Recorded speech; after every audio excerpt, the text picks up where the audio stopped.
ਦਰਸ਼ਕਾਂ ਨੂੰ ਘੱਗਰ ਦੀ ਤਾਜ਼ਾ ਰਿਪੋਰਟ ਦਿਖਾਉਂਦੇ ਆ। ਜਿਹੜਾ ਪਾਣੀ ਹੈ ਇਸ ਸਮੇਂ ਘੱਗਰ ਦਾ ਬਹੁਤ ਜ਼ਿਆਦਾ ਤੇਜ਼ ਹੋ ਚੁੱਕਿਆ। ਤੁਸੀਂ ਤਸਵੀਰਾਂ ਦੇ ਵਿੱਚ ਦੇਖ ਸਕਦੇ ਹੋ ਕਿ ਕਿਸ ਤਰ੍ਹਾਂ ਜਿਹੜਾ ਪਾਣੀ ਦਾ ਵਹਾਅ ਹੈ ਲਗਭਗ ਪਿਛਲੇ 4-5 ਦਿਨਾਂ ਤੋਂ ਜਿਹੜਾ ਜ਼ਿਆਦਾ ਤੇਜ਼ ਹੈ। ਅੱਜ ਬਹੁਤ ਜ਼ਿਆਦਾ ਤੇਜ਼ ਹੈ ਜਿਹੜਾ ਘੱਗਰ ਦਾ ਪਾਣੀ ਅੱਜ ਵਹਿ ਰਿਹਾ।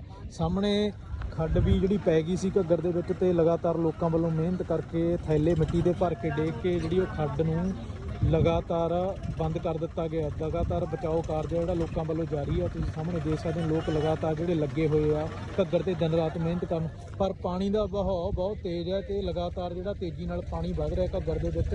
ਤੇ ਕੱਲ੍ਹ ਨਾਲੋਂ ਅੱਧਾ ਫੁੱਟ ਪਾਣੀ ਜ਼ਿਆਦਾ ਵੀ ਹੋਇਆ।